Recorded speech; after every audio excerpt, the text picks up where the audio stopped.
한국 문화가 세계에 널리 퍼지면서 그전에는 알지 못했던 기쁨을 주기도 하고, 그리고 어떤 사람에게는 큰 힘이 되기도 하는 경우가 생기고 있습니다. 그리고 생각하지 못했던 일에 연결이 되기도 합니다. 한국 밖에서는 한국의 영향력이 알게 모르게 움직이고 있네요. 평범한 한국 식당에서 한 노인은 즐겁게 식사를 하고 있고, 그들의 자녀들은 아무런 표정 없이 음식을 먹고 있습니다. 이들에게 무슨 사연이 있는 것인 지금부터 사연 만나보시죠. 슬로바키아 코시체라는 곳을 아시나요? 이 나라 기차역의 종점이자 국경 끝에 있는 도시입니다. 국경선을 마주하고 있는 도시는 아니지만 국토의 동쪽 끝의 대도시이고요. 동시에 대형 기차차 고지가 위치한 곳이라서 철도업 종사자들이 하루에도 여러 번 다녀가는 유동인구가 많은 도시입니다.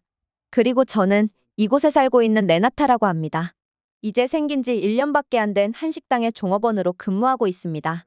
이 식당이 처음 생겼을 때, 그리고 지금까지 성장해 오기까지 한식당은 많은 사람들에게 감동을 주었고 생각의 전환을 만들어냈습니다. 그리고 제가 이곳에서 일하고 있다는 것 자체가 매우 자랑스럽습니다. 우선 이 마을에 처음 한식당이 생길 때를 회상해 봐야 될 것 같아요. 이 마을에는 예전부터 오래된 일식당이 유명했습니다. 과거 일본 문화에 대한 열풍이 세계적으로 불어올 때 생겼던 일식당인데요. 그 일식당이 몇십 년째 대를 이어서 운영해오고 있습니다. 제가 어린 시절에도 가봤었고 성인이 된 지금도 갈 수 있는 오래되고 유명한 식당이 있었습니다. 사실 슬로바키아는 서유럽과는 너무나 먼 곳에 위치해 있고 세계적인 유행의 흐름을 따라가기는 어려운 지리적인 단점을 가지고 있습니다. 그래서 서유럽에만 나가봐도 유행에 따라 각종 다양한 문화들이 들어오고 대표적으로 식당 같은 것도 세계의 다양한 요리들을 맛볼 수 있는 반면에 슬로바키아와 같이 구석에 있는 나라들은 그런 움직임에 둔하고, 그래서 그 일식당이 경쟁자 없이 오랜 기간 살아남을 수 있었습니다.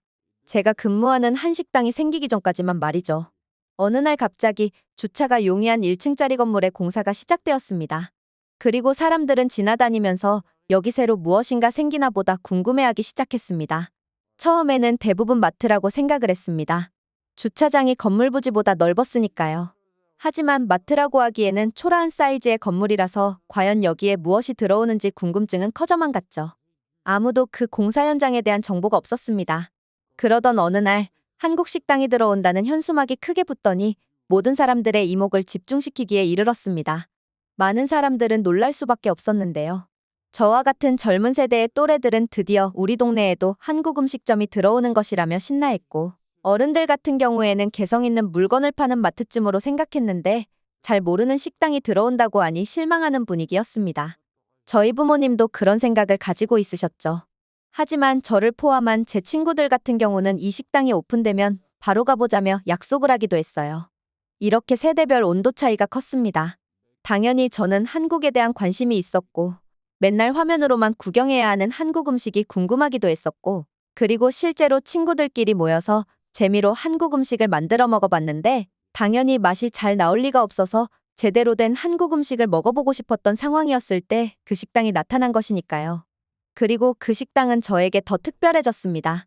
채용 공고가 마을신문에 실려 올라왔고 저는 그곳에 지원했습니다. 파트타임으로 기차역에서 근무하던 저는 그 지루한 일에 실증을 느끼고 있었고 새로운 직업을 찾고 싶었는데 마땅한 일자리가 없어서 하기 싫어도 억지로 기차역에 출근하는 상황이었거든요. 생각보다는 많이 간절한 마음으로 그 식당에 면접을 보러 갔습니다. 그리고 그 식당의 사장님은 슬로바키아 사람은 아니었고 한국 사람이었으며 슬로바키아에 이민을 오게 된 분들이셨습니다. 저는 최선을 다해서 면접을 봤으며 그리고 이 식당의 뒷이야기에 대해서도 알게 되었습니다. 이곳 사장님들은 이미 수도 브라티슬라바에서 한식당을 5년 동안 경영하셨던 경험이 있었고 처음에는 작은 규모로 시작했던 식당이었는데 손님들도 많이 늘어났고 장사도 잘 되었다고 했습니다. 하지만 가짜 한식당이 우후죽순 생겨나고 가격 경쟁력으로 밀어붙였으며 가격을 떠나서 한식에 대한 이미지가 나빠지는 악영향을 끼치는 상황이었으며 게다가 사장님들은 처음에 작은 문제로 넓지 않은 상가에 식당을 오픈하셨고 이제는 넓은 곳으로 식당을 이전하는 것을 생각하던 중 차라리 가짜 한식당 때문에 스트레스 받을 일이 없는 다른 지역에서 오픈하는 걸 고려하시다가 이곳 코시체로 오셨다고 하셨습니다. 그런 한국 사장님들의 안목은 탁월했습니다. 여기 코시체에는 외국 음식점이라고는 대표적으로 일식점 하나만 있을 뿐 가짜 한식당은커녕 진짜 한식당도 없는 곳이니까 말이죠. 그리고 저는 제가 가지고 있던 한국에 대한 관심을 많이 말씀드렸기 때문에 수월하게 종업원으로 취직할 수 있었던 것 같습니다. 식당 공사가 완료되고 오픈일을 코앞에 두고 있었습니다. 남자 사장님은 주방에서 근무하시고 여자 사장님은 홀을 관리하시죠. 직원들에게 메뉴 및 식당 운영에 대해서 교육을 하느라 사장님께서는 모든 메뉴를 만들어 주셨거든요. 그리고 저를 포함한 4명의 직원들은 그 요리를 맛보게 되었습니다. 솔직히 다들 한식에 대해서 궁금해하기는 했지 직접 이렇게 정식 한식 요리를 먹어본 적은 처음일 거예요. 저도 그랬고요. 그리고 저희들은 이 식당이 당연히 대박날 수밖에 없겠구나 생각했습니다. 생전 처음 맛보는 스타일의 음식이기도 했지만 상당히 매력 있는 음식이라는 생각이 들었거든요. 하지만 다들 조금 매워하는 분위기여서 처음 먹는 사람들은 약간의 적응 기간이 필요할 것 같다는 의견도 말씀드리기도 했습니다. 그리고 무엇보다도 한국 스타일의 주방 문화와 서빙 문화를 가지고 있었는데요. 홀에서 근무하는 직원들에게는 손님들이 반찬을 더 요구하면 추가 요금 없이 무제한으로 제공하는 것이라는 방침을 들었습니다. 처음 이야기를 들었을 때 그것을 악용해서 계속 요구하는 사람이 있으면 어쩌냐는 우려가 있었습니다. 사장님들도 처음 장사를 하실 때 그런 사람들이 분명히 있었지만 이내 곧 그런 사람들은 사라지고 필요한 만큼 더 달라고 하는 사람들만 남게 되니 걱정하지 말고 우선 요청하는 대로 더 주라고 교육을 받기도 했죠. 식당에서 특정 음식 몇 가지들이 무료라는 개념은 저에게도 너무 생소했고 직원들도 쉽게 이해하기 어려운 부분이었습니다. 그렇게 식당이 오픈되고 식당에는 여러 가지 문제가 있었습니다. 우선 조금은 매운맛에 힘들어하는 손님들이 있었고 그리고 역시나 예상대로 무제한 반찬 제도를 악용해서 불필요하게 많이 반찬을 먹는 사람들. 심지어 무제한 반찬이라는 게 소문나자 음식 용기를 가지고 와서 몰래 가지고 가는 사람들 등 같은 슬로바키아 사람으로서 굉장히 창피한 모습을 여러 번 목격하기도 했습니다. 그런 일을 겪을 때마다 사장님 내외분께서는 익숙한 일이듯 그리고 다 경험해본 일이고 예측한 일이라는 듯 평온한 모습이셨죠. 그리고 오픈 초기 오픈 행사를 할 때 말고는 손님들이 그다지 많지 않았다는 점인데요. 역시나 점심시간에 일식당에는 사람들이 줄을 서서 기다려야 했지만 이곳 한식당에는 줄 서지 않고 바로 식사가 가능한 상황이었습니다. 종업원의 입장으로서 차라리 바쁜 게 낫습니다. 손님이 없고 가만히 서 있어야 하면 지루하고 심심한 건 물론이고 고용보장이 되지 않을 것 같다는 두려운 마음이 생기는 게 당연하니까요.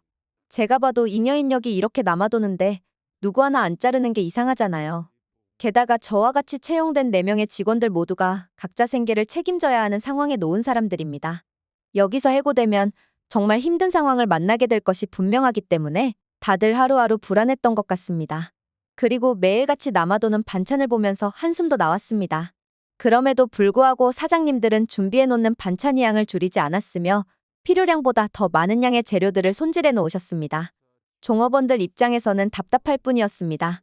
저게 다 돈이고 저렇게 낭비되고 있는데 저게 우리의 수명을 갉아먹는 식재료들이 아니냐는 말들까지 오고 갔죠. 그렇게 악몽 같은 시간이 흐르고 있었습니다. 초반 2-3달 정도는 손님이 많이 없었지만 시간이 지나면 지날수록 점점 방문하는 손님들의 숫자가 늘어나기 시작했습니다.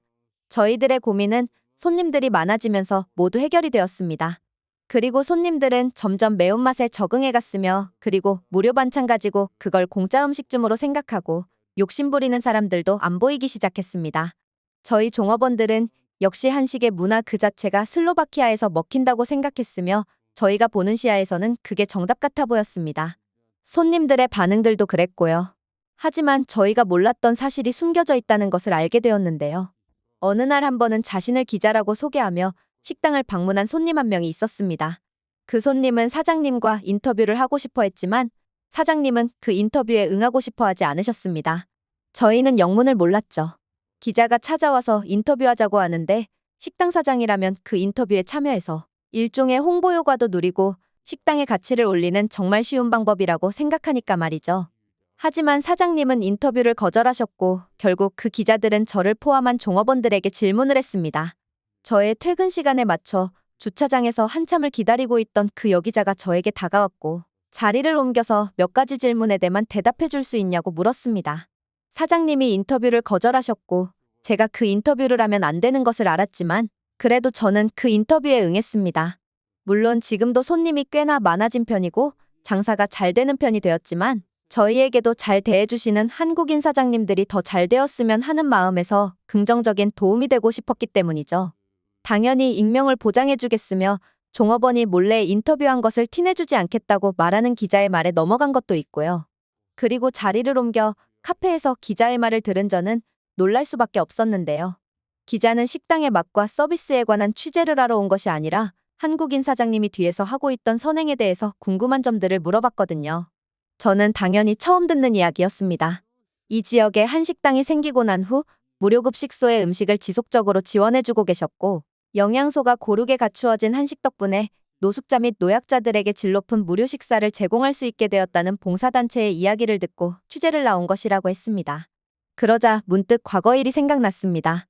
오픈 초기 장사가 잘 안 될 때 늘 엄청나게 많은 반찬들을 준비해놨던 식당의 모습이 떠올랐습니다. 그걸 다 폐기하는 줄 알았는데 알고 보니 필요한 곳에 기부를 하고 계셨던 것이죠. 그리고 봉사단체에서는 사장님께 감사한 마음에 단체 사람들 및 후원자들을 데리고 식당에 방문해서 식사를 하고 가고는 했고, 그리고 영양가 높고 맛 좋은 한식이 그들을 통해서 소문나기도 했으며, 그래서 입소문을 타고 빠른 속도로 손님이 늘어났다는 그런 선순환에 대해서 알게 되었습니다. 그날 너무 놀라운 이야기를 듣게 되었던 것이죠. 식당을 키우는 데 있어서 무조건 맛과 서비스가 아니라 이런 선행들도 필요하다는 사실과 그리고 그걸 진짜로 실천하는 사장님의 모습이 대단했다고 느꼈습니다. 다음날 출근했는데 사장님들이 더 존경스러워 보이고 더 멋져 보였습니다. 그리고 저는 이 일을 비밀로 하기로 했습니다.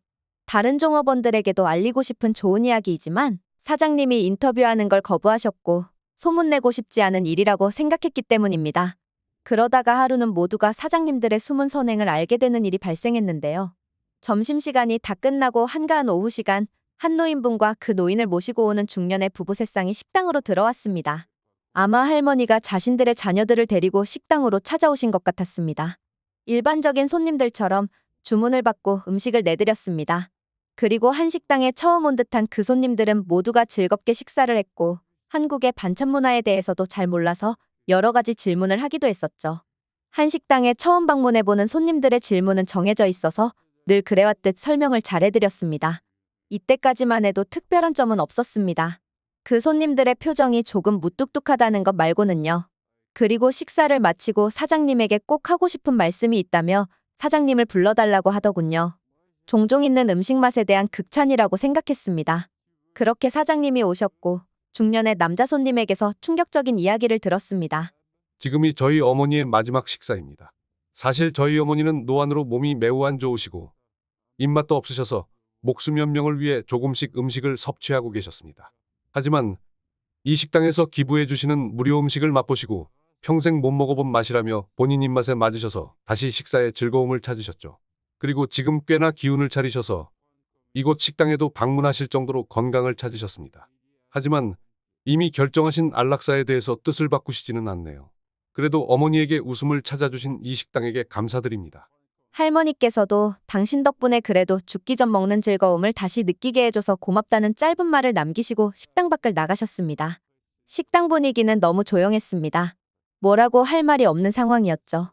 말없이 그분들이 식사하신 테이블을 정리했고 저희 식당이 누군가에게 살아생전 마지막 기쁨을 주는 식당이라는 생각에 다시 한번 자부심이 들기도 했지만 또 한편으로는 알 수 없는 무거운 마음이 남았습니다.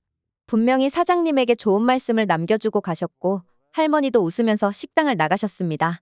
그래도 알 수 없는 무언가는 침묵을 유지하게 했고 사장님은 잠시 생각에 잠기시더니 오늘은 이만 접고 저녁 장사는 누군가의 추모를 위해 오늘 하루만 쉰다고 공지를 내걸으라고 지시하시더군요.